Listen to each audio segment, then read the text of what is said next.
आरती स्वामी निरंजन रघुनाथ आरती स्वामी निरंजन रघुनाथ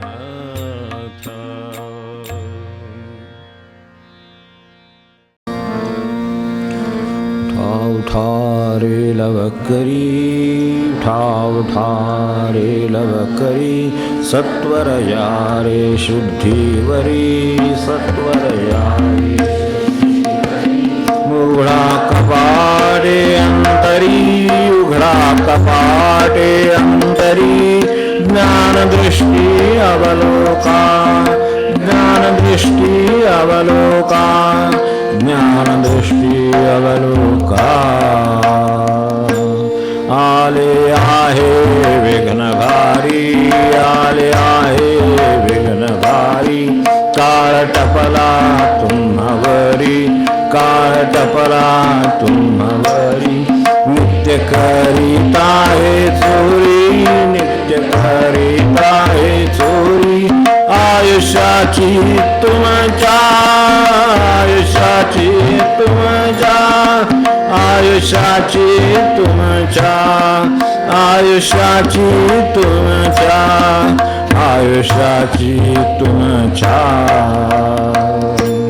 सरला 84 तम सरला 84 तम नरतनु आली अनुक्रम नरतनु आली अनुक्रम निजा मानुनी संभ्रम निजा मानुनी संभ्रम ज्ञानदृष्टी उघडारे ज्ञानदृष्टी उघडारे ज्ञानदृष्टी उघडारे ज्ञानदृष्टी उघडारे ज्ञानदृष्टी उघडारे सद्गुरु वचनाचा उदय सद्गुरु वचनाचा उदय प्रकाश झाला भानुदय प्रकाश झाला भानुदय जागे वारे मनोमय जागे वारे मनोमय स्वरूप पहा आपुले स्वरूप पहा आपुले स्वरूप पहा आपुले स्वरूप पहा आपुले स्वरूप पहा आपुले वाच घ्या रे राम नाम वाच घ्या रे राम निरंजन सांगे उत्तम तुमचा हरेल भवभ्रम तुमचा हरेल भवभ्रम निर्भय भारांतरी निर्भय भारांतरी निर्भय भारांतरी निर्भय भारांतरी निर्भय भारांतरी उठा उठा रे लवकरी उठा उठा रे लवकरी सत्वर यावे शुद्धीवरी सत्वर यावे शुद्धीवरी उघडा कपाटे अंतरी उघडा कपाटे अंतरी ज्ञानदृष्टी अवलोका ज्ञानदृष्टी अवलोका ज्ञानदृष्टी अवलोका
स्वामींच्या संकीर्तनात आज हा 22वा विचार. तो मी आपल्याला बोललो त्याप्रमाणे विपुल प्रकारच्या आणि वेगवेगळ्या स्तरावरच्या साहित्याचेच नव्हे तर आध्यात्मिकदृष्ट्या वेगवेगळे प्रकार हाताळणारे असं जे सगळं स्वामींचं साहित्य आहे. तर त्यात ओव्या आहेत, अष्टकं आहेत, कटाव आहेत, कटिबंध आहेत, टीका आहेत. त्यांची स्वतःची जी मागे एकदा बोललो मी, आपल्याला फक्त उल्लेख केला होता की अनुभवामृतावरची त्यांची स्वतःची टीका ही एक विलक्षण टीका आहे, वेगळी टीका आहे. कारण संतांनी सांगणं, योग्यांनी सांगणं, अनुभवी माणसांनी सांगणं, विद्वानांनी सांगणं हे खूप फरक पडतो. तर ते पण त्याचा काहीतरी सारांश कधी पाहता आला तर पाहू. तर त्यात विशेष असे मोठे मोठे भाग गुरूपर आहेत.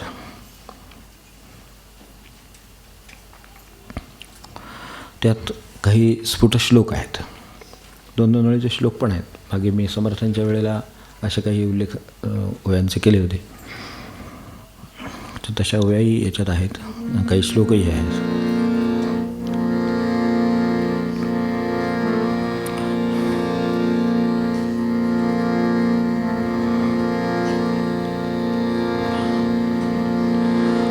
नाशिक पंचवटी बहुत निकटी गोदावरीचे तटी. त्यांचं लिखाण अत्यंत सुबोध आणि रसाळ असतं.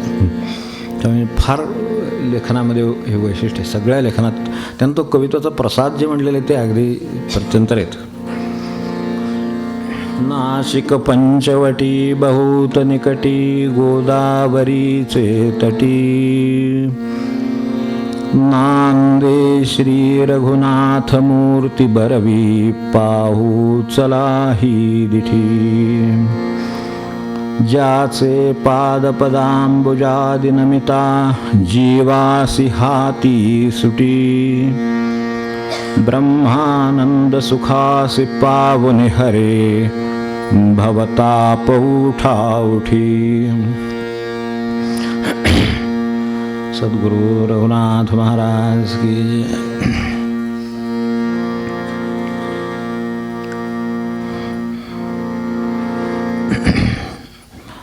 अनेक आर्य आहेत. आर्यामध्ये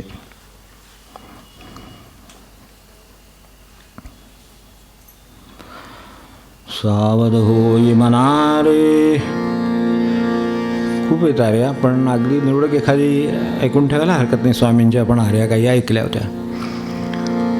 सावध होई मनारे नाही सुखया कदापि संसारी.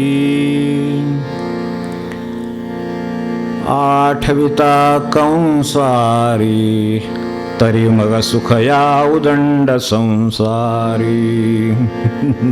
हे 2 ओळीत उलटसुलट आपल्याला मार्ग दाखवलेला आहे, परिस्थिती दाखवलेली आहे. सावध होई मनारे नाही सुखया कदापि संसारी. ज्यात परमेश्वर नाही अशा संसारामध्ये सुख आहे असं सांगणारा भेटावा कोणी, पाया पडावा आपण. सावध होई मनारे नाही सुखया कदापि संसारी. आठविता कंसारी तरी मग सुखया उदंड संसारी. परमेश्वराचं स्मरण ठेवलं या संसारात उदंड सुखी आहे. एक वेगळ्या रचनेतले जे वेगवेगळे प्रकार आहेत त्यातली एक वेगळ्या प्रकारची रचना ही आहे.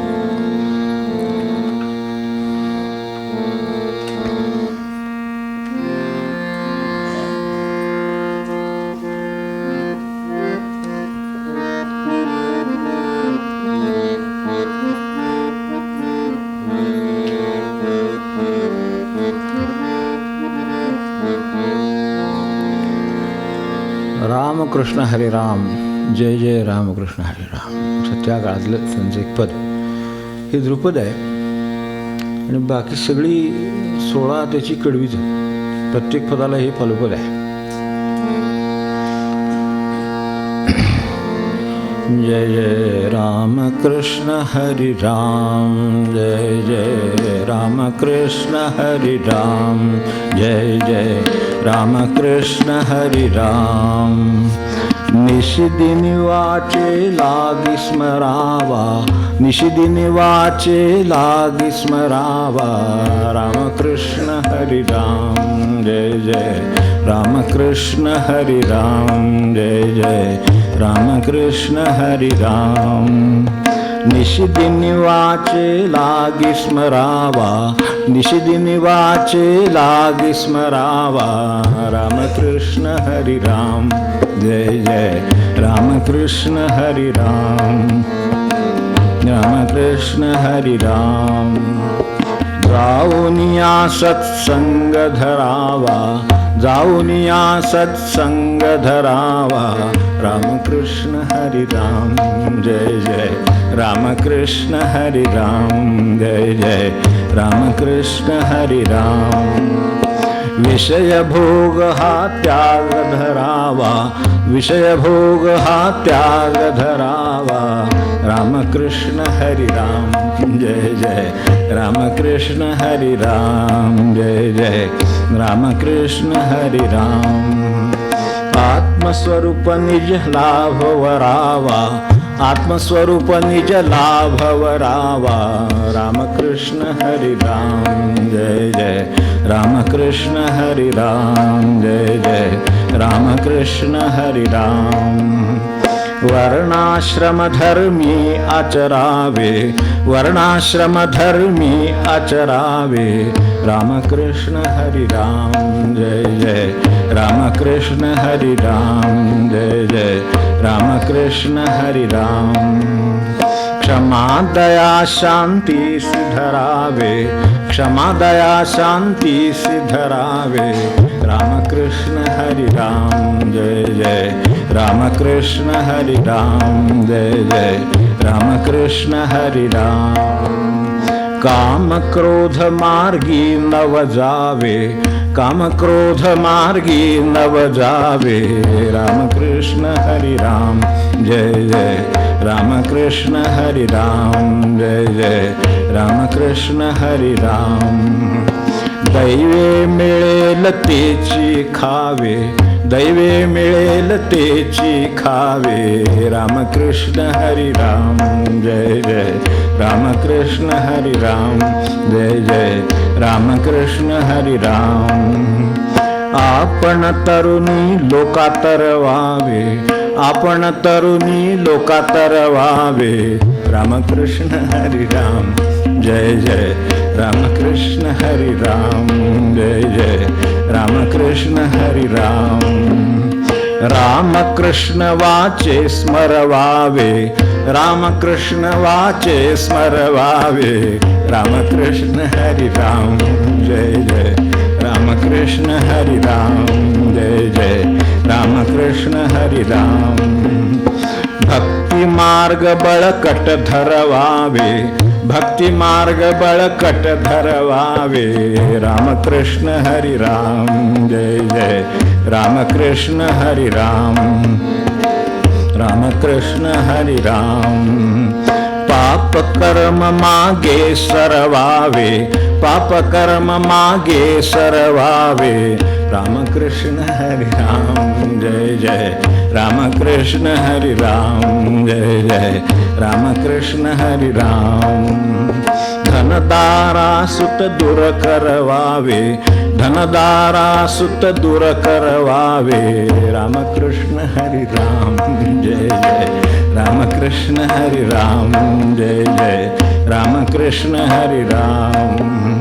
सर्व त्यजूनी निरंजन भावे, सर्व त्यजूनी निरंजन भावे, रामकृष्ण हरि राम, जय जय रामकृष्ण हरि राम, जय जय रामकृष्ण हरि राम.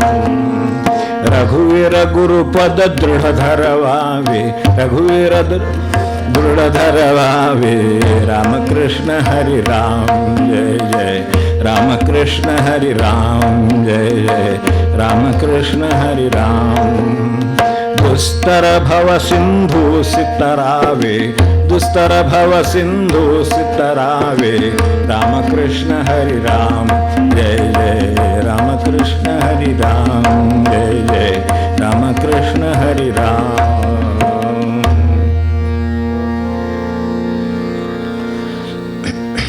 असं संबंध गाथेत एकच पद असं आहे की जे अशा पद्धतीनं मांडलेलं आहे, ज्यात रामकृष्णांचा घोष आहे आणि प्रत्येक कडवा असा आहे. फक्त एक आहे या सगळ्यामध्ये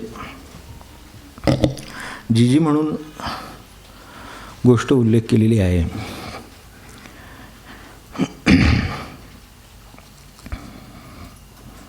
ती अर्थातच वाटते तेवढी सोपी नाही. आणि इतकं अगदी मवाळपणे किंवा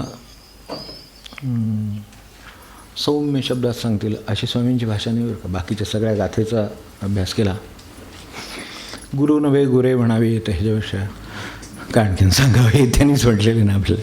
पण त्यांनीच हेही म्हटलेलं आहे, एवढं सगळं लक्षात ठेवावं. अरे माझं गुरु करा, माझं गुरु करा, किती सांगू या पोरा, असं त्यांचं एक अभंग आहे. ते हे एकदा गुरुपर सगळे अभंग एकत्र केले ना, सगळं स्वच्छ गुरुबद्दल डोकंबद्दल स्वच्छ होऊन जाईल आणि कुठेही काही फसवणूक होणार नाही, इतकं सगळं व्यवस्थित आहे. तर असं बरंच आहे. आपल्या संदर्भात हा जो आत्ताचा अभंग ठेवला तर तो अगदी सरळ सांगतो, रामकृष्ण हरी राम, काय जय जय रामकृष्ण हरी, तेच फक्त आहे. तर सरळ सोपं साधन सांगणारा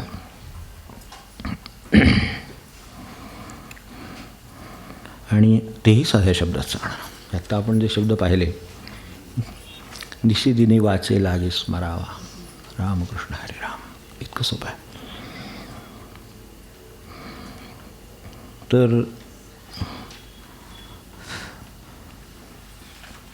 सुरुवातच त्यांनी वाणीपासून केली. असं वाटतं इतकं सलग सोपं सांगितलं आहे, काय अवघड आहे, दिनी वाचे लागे स्मरावा. जसं ते असतच नाही, कारण संतांचं हे सांगणं वरवर सोपं आणि समजून घ्यायला खोल, अर्थाला खोल असं असतं. तेव्हा आपण क्षणभर विचार करू, निषेधीने बाजूला राहू दे, वाचे लागे. आता निषेधीने वाचे लागे आणि स्मरावा म्हणलेलं परत आठवण राहायची तर अवघड झाली सगळ्यात, हो की नाही.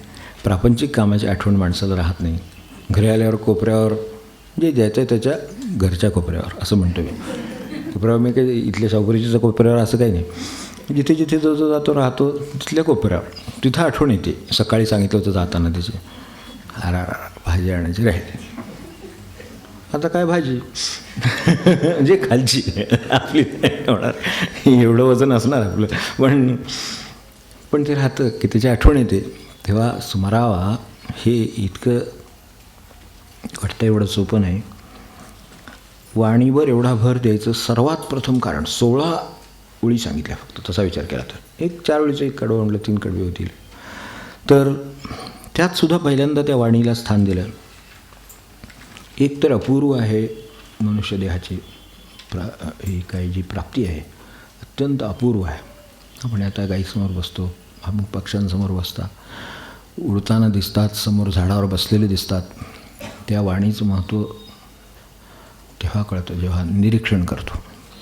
म्हणून अनेकांना काय करावं प्रश्न पडलेला असतो, म्हणून कसा दिवस पुरवावा हा प्रश्न पडलेला असतो. खरं सांगतो, काहीही कशाचंही नुसतं निरीक्षण एवढी एक विद्या कळली माणसाला, त्याला दिवस पूर्णच शक्य नाही. जगामध्ये परमेश्वरानं निर्माण केलेलं जर संपलं तर तुम्हाला दिवस मोकळा होईल, राहील. मला वाटत नाही असं काही होईल म्हणून, कारण त्याची चमत्कृती इतकी आहेत की कशाचीही चमत्कृती. तुम्ही त्या पक्ष्याच्या पंखाच्या वरचे ते जे रंग असतात त्याचं निरीक्षण करायचं ठेवलं तरी शक्य नाही. जर पक्षी तुम्हाला रंग निरीक्षण करायला सापडणारच नाही. जरा कुठे बसतो 1 मिनिट, तोपर्यंत तुम्हाला लक्षात येतो तोपर्यंत उडून जातो. दुसरा येऊन बसतो, त्याचा वेगळाच रंग असतो. इतकं बारीक असतं ते, काही सापडणारं नाही. एक झाड स्थिर आहे म्हणून झाडाचं निरीक्षण करावं तर त्याच्यात सगळ्या ब्रह्मांडाचं, सगळ्या शरीराचं, सगळ्या यंत्रणेचं एक आकलन व्हायचं म्हटलं तरी आपल्याला सुद्धा त्यासाठी ग्रंथ पाहावे लागतील, कारण ही सगळी अंतर्गत रचना आपल्याला नाही लक्षात येत.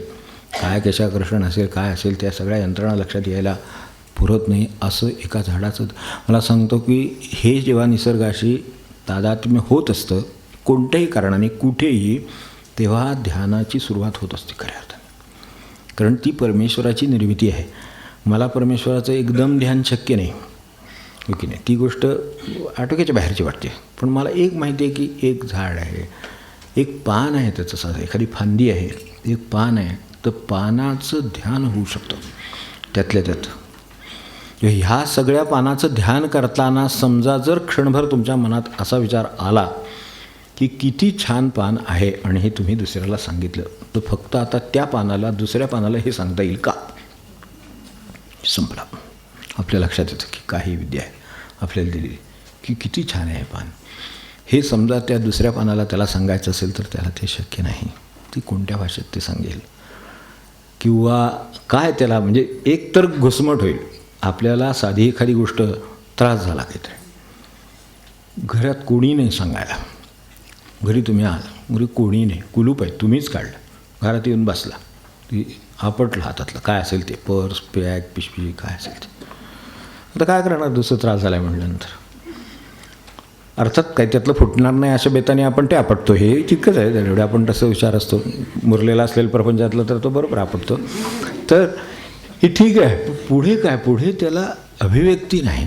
अभिव्यक्तीचं जे विलक्षण काम आहे ते ह्या वाणीत आहे. म्हणून ते वाचेचं पहिल्यांदा सांगितलं. वाणी सगळं अंतरंगातलं, असलेलं नसलेलं, कल्पनेतलं सगळं सांगता येतं माणसाला. काय विद्या असेल, हे माझ्या मनात नव्हतं असं मनुष्य म्हणू शकतो. परत जरी म्हणतो, मग हे माझ्या मनात नव्हतं म्हणतो, मला असं म्हणायचं नव्हतं म्हणतो. अरे पण हे सगळं म्हणतोस ना. असं नाही का, केवढी विद्या आहे, साधी विद्या आहे का सगळी नाही का आपल्याकडे. म्हणून तर ते उलटे तुलटे साक्षीदार इकडचे तिकडे होतात. तर की नाही, जबाब नाही का फिरत, त्यामुळे फिरतात. अहो तुम्ही तर लिहून दिले, हो पण दबावाखाली लिहून घेतले. अरे फिरू राहत सगळं, तुम्ही स्वतः बोलला, बरोबर आहे, बरं मी स्वतः बोललो, पण माझ्यावर दबाव होता म्हणून मी बोललो. काय करणार. केवढी विद्या आहे, कुठल्या कामी वापरली गेली ती आता बघा. म्हणून त्यांचं म्हणणे की ह्या विद्येवर लक्ष द्या, कितीतरी काम होईल. म्हणून निशिद्धीने वाचे लागी स्मरावा. त्या वाचे लागी स्मरण्याचं कारण सांगण्याचं एवढंच की हे एकच साधन असं आहे की जे अत्यंत दुर्लभ आणि आपल्याजवळच असलेलं आहे, ज्याचा वापर हा थेट भगवंतापर्यंत पोचण्यासाठी करता येण्यासारखा आहे. पण त्यासाठी वाचे लागी स्मरावा आणि निशिद्धीने हे तिन्ही पाळावं लागेल. असतात शब्द अत्यंत साधे.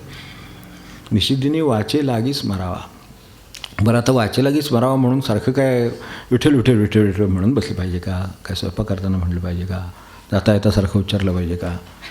काही गरज आहे अशातला भाग नाही. उच्चारणं सहज असेल तर करेल उच्चार एखादा, नाही असं नाही. पण पुटपुटेल, करेल किंवा नाही करेल. त्यांनी करा असं कुठे म्हटलं? त्यांनी असं म्हटलं की स्मरावा. म्हणून संतांच्या शब्दांना वजन येतं. त्याचं कारण का, तर ते तितके असतातच खोल.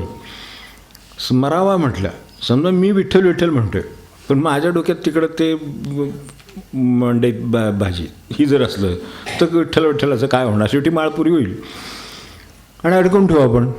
त्याचा नको पिऊ. आणि वर परत मांडून ठेवू आपण. अच्छा 13 माळा झाल्या, 13 माळा मंडईत झाल्या, इथं कुठं झाल्या? वाचे लागी स्मरावा कुठं आहे? वाचे लागी स्मरावा. ती वाचा बोध असेल अबोध असेल त्याबद्दल म्हणायचं नाही. तुम्ही मोठ्याने म्हणाल, वैखरी म्हणेल, म्हणून म्हणेल, त्याबद्दल नाही प्रश्न. पण स्मरण आहे का त्याचं, की जे मी म्हणतो आहे त्या विठोबाचं माझ्या डोळ्यासमोर रूप येतं, काहीतरी मला त्याचं आठवतं. निदान तो सोडून बाकीचं जे सगळं आहे त्याचं विस्मरण आहे तरी चालेल. हां, विठोबा जो आहे ना ते माझ्या डोक्यात आहे. आता माझ्या डोळ्यासमोर येत नाही, येते तर नाही येऊ दे. काय निर्गुण आपण सुरुवातीलाच हे केलं, सगुण निर्गुणाची आरती देवांची तेवढ्यासाठीच केली.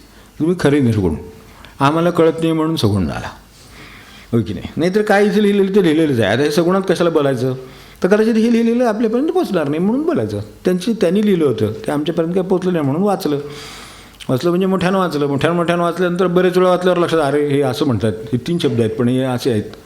तेव्हा हे करण्यासाठी म्हणजे ते निषेधीने वाचेल म्हणून का साधनाने का होत नाही, ज्या ज्या अनेकांच्या शंका होतात की मी इतके वर्ष करतो, हे करतो, ते का होत नाही, निषेधीने आहे का. पहिली गोष्ट वाचे लागे, वाचा त्या लागी कामाला लागलेली आहे का, आपल्या वाचेमध्ये त्या व्यतिरिक्त काय आहे, त्या व्यतिरिक्तच सगळं आहे उलटं. आपण साधा एक विचार करून बघा की नामाला बसतो आपण, होय की नाही, पण गप्पांना किंवा काय स्वयंपाक पाणी फिरणं जाणं येणं यासाठी काही वेगळं असं वेळ ठरवलेली नाही. जपाची वेळ ठरलेली आहे, बाकीच्या गोष्टीची कुठे वेळ ठरवलेली आहे, त्या करीतच असतो, नाम करीतच असतो असं नाही. त्यात खूप फरक आहे, वाटतं यासारखंच आपल्याला, पण करीतच असतो. मागे आपल्याला बोलवतो ना विनोबांचं आठवण झाली मला म्हणून की पूर्वी त्या आपण जे रामायण वाचत असाल काय कुठली परत मला माहिती नाही, पण त्याच्यामध्ये क्रोधागार होती. कैकेयीला क्रोध अनावर झाला त्यावेळेला ती क्रोधागारात निघून गेली आणि म्हणून तिची निरोप आल्यावर तिची समजूत काढायला काय आहे ते समजून घ्यायला राजांना स्वतःला जावं लागलं तिथे, कारण ते क्रोधागार होतं. तेव्हा पद्धत अशी होती, क्रोध हा विकार आहे, तो माणसावर ज्या वेळेला स्वार होतो त्यावेळेला तो चुकीचं वागतो, त्याचा विवेक सुटतो आणि विकाराने मनुष्य चुकीचं वागण्याची शक्यता आहे. म्हणून विकार हा उघड्यावर टाकायची गोष्ट नाही, विकार ही एका ठिकाणी कुठेतरी त्याला, कारण त्यालाही त्या क्षणी तो राग सहन होत नाही आहे, बरोबर आहे, माणूस आहे, त्याला ते दिलेलं आहे, राग हा लागतो, गरजेचा आहे म्हणून दिला. महाराज तर स्वच्छ म्हणायचे की गरज नसती तर कशाला दिला असता, त्या अर्थी त्यांना स्थान असलं पाहिजे, रागाला स्थान असलं पाहिजेच. आपण मागे म्हटलंच होतं की ते कुत्रं जरा चावते जरी येतं आहे त्यांना चावणार तर हाड म्हणणं आवश्यकच आहे. त्या क्षणी जो काय म्हणून रागाचा आपल्यात म्हणजे असतो खूप, त्यातला थोडासा जरी निदान एक झलक दाखवलीच पाहिजे ना, तर ते पळत जाईल.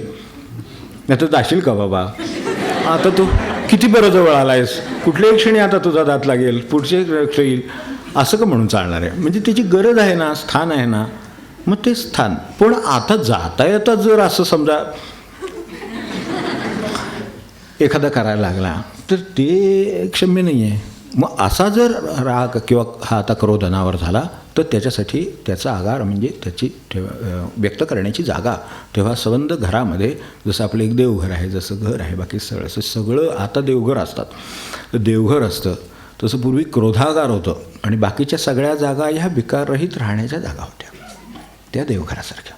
ते एरवी मनुष्य कुठेही भेटला तरी तो सौजन्यशीलच असेल, जर तो सौजन्यशील नसेल तर तो क्रोधागारात असेल. त्यावेळेला तिथे त्याचा, कारण क्रोधातसुद्धा असं आहे ना, तो स्थायी भाव नाही त्याचा, ते आलेलं आहे.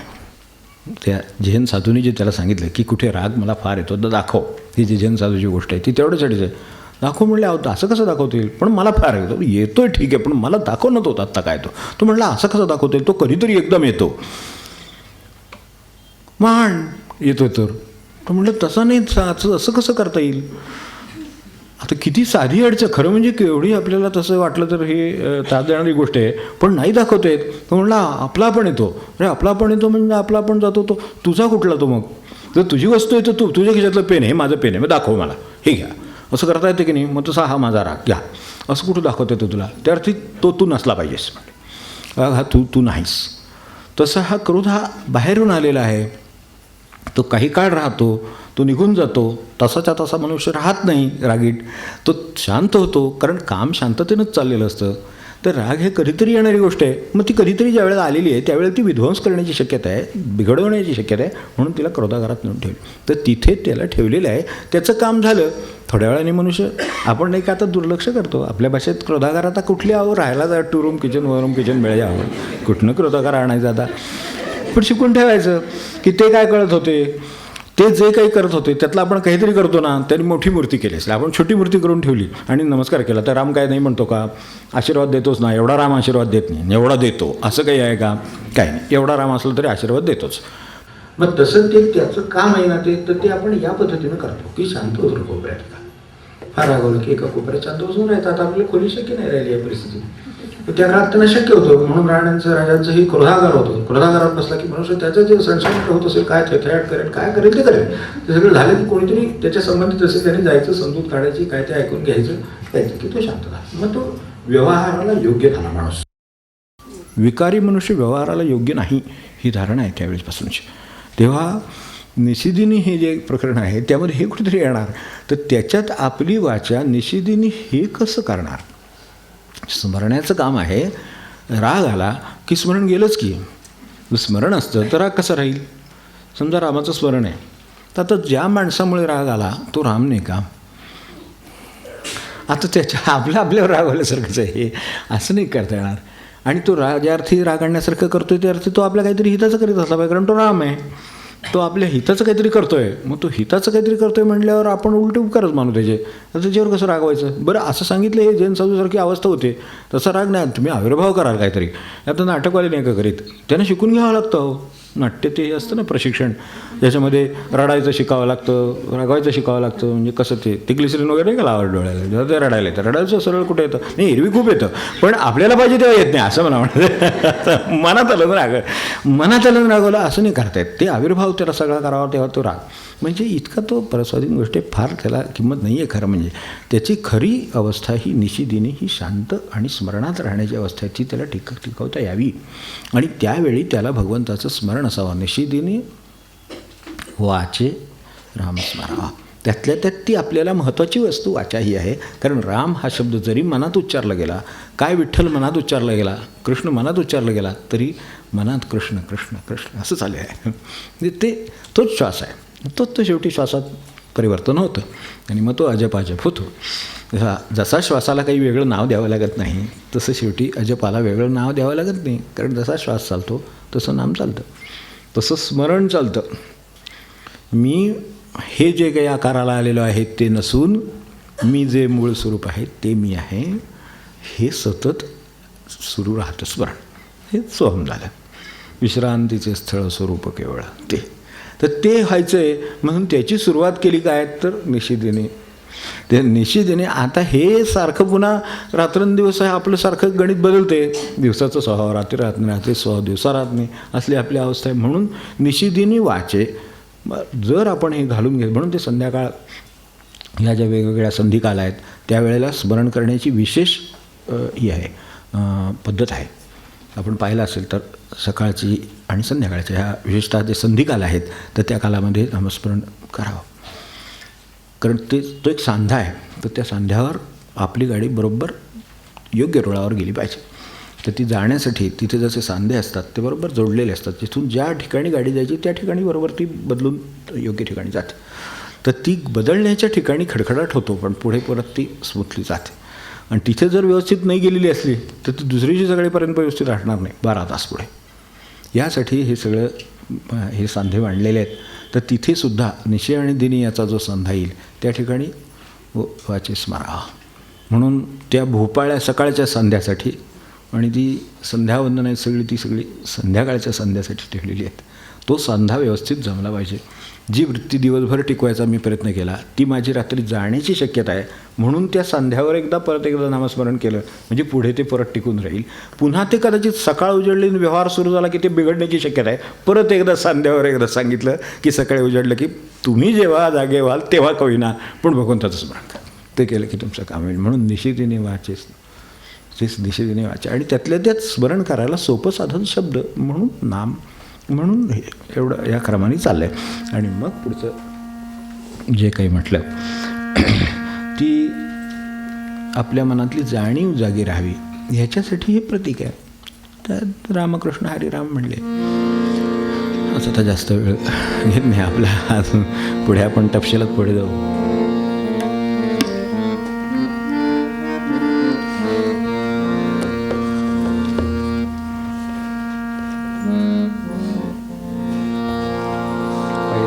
चार ओळी म्हणूया आणि नंतर मग यांनी जे म्हटलं आहे ते काही शक्य होते का बघूया, आज घेता येते का. रामकृष्ण वाचे स्मरावे. यात विभाग कसे केलेत की स्वतः काय करावं हे सांगितलं, कुठे आपण सावध असावं हे दुसऱ्या 4 ओळीत सांगितलेलं आहे. आपण जर हे साध्य झालं असेल तर लोकांसाठी काय करावं, कारण ती सुद्धा आपली एक कर्तव्य म्हणून, उपदेश म्हणून नव्हे पण कर्तव्य म्हणून काय करावं ते सांगितलं आहे. आणि शेवटी आपण बाजूला निरंजन पदावर कसं जावं हे सांगितलं आहे. त्याचे 4 विभाग आहेत. तर त्यातलं जे एक भाग आहे तो काही आपल्याला स्मरणापुरता घेता आला तर तेवढं बघ.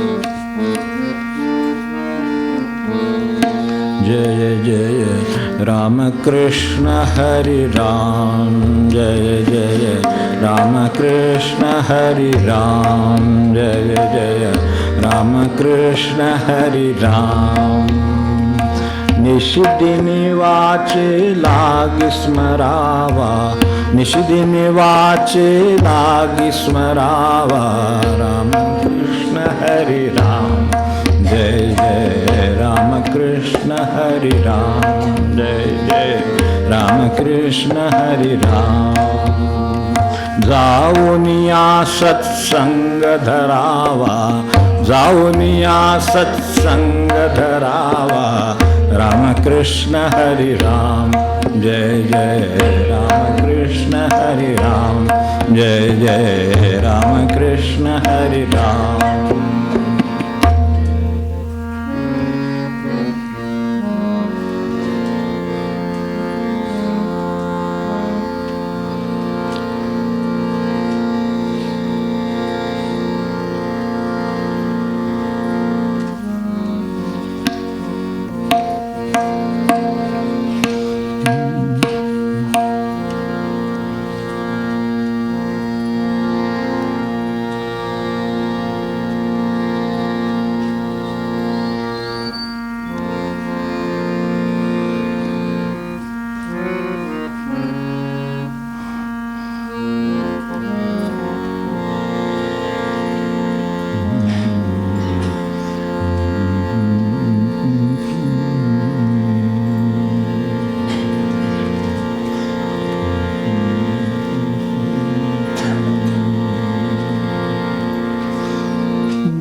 राम कृष्ण हरि राम राम कृष्ण हरि राम जय जय राम कृष्ण हरि राम जय जय राम कृष्ण हरि राम जय जय राम कृष्ण हरि राम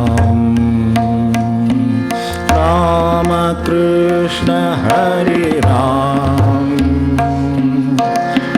राम कृष्ण हरि राम जय जय राम कृष्ण हरि राम जय जय राम कृष्ण हरि राम जय जय राम कृष्ण हरि राम राम कृष्ण हरि राम राम कृष्ण हरि राम जय जय राम कृष्ण हरि राम जय जय राम कृष्ण हरि राम जय जय राम कृष्ण हरि राम राम कृष्ण हरि राम राम कृष्ण हरि राम जय जय राम कृष्ण हरि राम जय जय राम कृष्ण हरि राम जय जय राम कृष्ण हरि राम राम कृष्ण हरि राम राम कृष्ण हरि राम जय जय राम कृष्ण हरि राम जय जय राम कृष्ण हरि राम जय जय राम कृष्ण हरि राम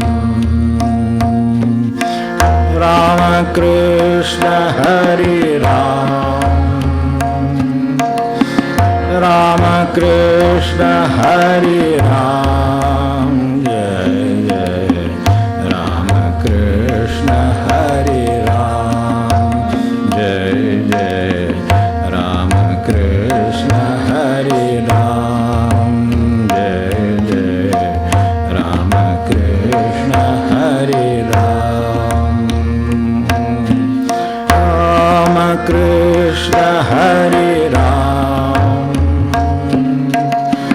राम कृष्ण हरे राम जय जय राम कृष्ण हरे राम जय जय राम कृष्ण हरे राम जय जय राम कृष्ण हरे राम जानकी